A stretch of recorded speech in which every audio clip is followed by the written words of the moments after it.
আবার বৃষ্টি আসলে অনেক যানজট এভাবেই ক্রিয়েট হয়। অনেক ভোগান্তি যা শেষ নাই, বাচ্চা কাচ্চা নিয়ে নামা টামা, রিক্সা পাওয়া যায় না, বলে এই রুট দিয়ে যাবো না ওই রুটে যাব, নানান ধরনের।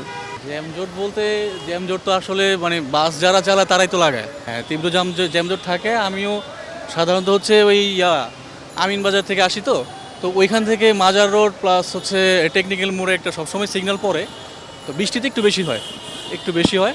পাশাপাশি বাস যারা চালায় তাদেরও একটু মানে গাফলতি থাকে, বৃষ্টিতে একটু বেশি হয়, এটা তো বলতেই হয়। 65% পর্যন্ত বিদ্যুৎ বিল সাশ্রয় করে আপনাকে রাখে প্রশান্তিতে।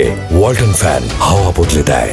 এখন বৃষ্টির কারণে যে অনেক খারাপ অবস্থা হয়েছে, কারণ রাস্তায় এখন হলো বাসের সংখ্যা অনেক কম, দূরে থেকে আসতে যারা আসবে তাদের জন্য অনেক কষ্ট হতেছে। আর আমাদের স্কুলে আজকে নবীনবরণ অনুষ্ঠানের কারণে এখন আমরা এসে দেখতেছি যে নবীনবরণ অনুষ্ঠানটা হচ্ছে, এখন আমরা তো এখন বাইরে দাঁড়ায় থাকতেছি না, আমাদের জন্য বৃষ্টির কারণে একটা ভোগান্তি। তাও মেট্রোলে থাকার কারণে আমরা তো একটু শান্তি পাইতেছি। আর এখন স্কুলে তো অবস্থা এখন আর ঢুকতে তো পারছি না।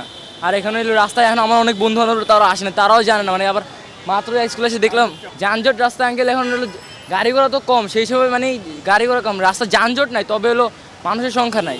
আসলে বৃষ্টির কারণে তো একটু ভোগান্তি হচ্ছে, অফিস লেট হচ্ছে আমাদের, তার টাইম মতো অফিস পাচ্ছি না। আবার বৃষ্টি আসলে অনেক যানজট এভাবেই ক্রিয়েট হয়, যার কারণে আমরা রিক্সার ডিমান্ড বেড়ে যায়। রিক্সাওয়ালারা মানে একটা এক্সকিউজ দেখায় যে আমাদের টাকা বাড়ায় দিতে হবে। এক্ষেত্রে এখন সব মিলে অর্থনৈতিক সমস্যা, মানুষের পকেটে টাকা নেই, যার মিলে একটু ভোগান্তি পড়তে হয় আর কি। নর্মালি গুলশান থেকে গুদারাঘাট থেকে আসতে এই আধা ঘন্টার মধ্যে চলে আসা যায়, কিন্তু এখানে প্রায় 1.5 ঘন্টা 2 ঘন্টা হয়ে গেছে। মনে করেন যে জ্যাম গাড়ি এক পা নড়ে তো আর এক পা নড়তেছে না।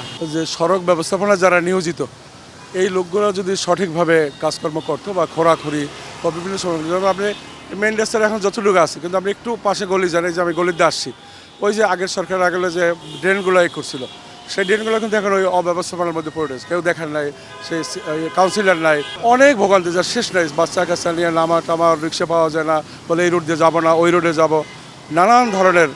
হ্যাঁ, যা ওই লোকালগুলোও তো বেশি হলে তো পুরো লকড হয়ে যায়, সব জায়গায় ব্লক হয়ে যায় গাড়ি ঘোড়াগুলো, বড়োগুলো।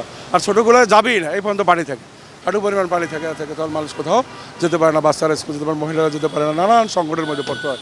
অর্থাৎ আমার কথা হলো যে এই সময়টা মনে হয় যেন কোনো আইন কানুন নিয়ম কোনো কিছু নয়, যে যার মতো আছে। পুলিশেরা ট্রাফিক ব্যবস্থা একদম খারাপ, তারা মনে করে আমাদের মনোবল ভেঙে গেছে, আমরা এখন কিছু করতে পারতেছি না। অর্থাৎ এটা হতে পারে তাদের যে একটা অন্যভাবে টাকা পাওয়ার যে একটা ছিল, ওইটা এখন না পাওয়ার কারণে এই সমস্যাটা তৈরি করছে। তারা ওই মনোবল ভাঙার কথা বললে আমার মনে হয় যে সরকারের এই সকল বিষয়গুলোকে, যে আমরা সিটি কর্পোরেশন সার্ভিসটা পাচ্ছি না, তারপর পুলিশের সেবাটা পাচ্ছি না, অন্যান্য যে বিষয়গুলো অত্যন্ত দৃঢ়তার সহিত এগুলোকে একটা ভূমিকা রাখা উচিত। তাহলে মানুষ অনেক কষ্টে আছে, যারা বলার মতো কোনো এখন স্কোপ নাই। অফিস টাইম কেন সব সময় বৃষ্টিতে ওটা বাসে ওটা হইতো সমস্যা, নামা হইতো সমস্যা। এই আপনার রোডের অর্ধেক বাস চলে আর অর্ধেক পানি আসা যাওয়া করতেছে, ড্রেন নেই, মনে ড্রেন নেই। মানুষের নামবে স্টেশন এক জায়গায়, না নামতে হয় সেই পিছনে আরেক জায়গায়, উঠতেও সমস্যা, নামতে সমস্যা।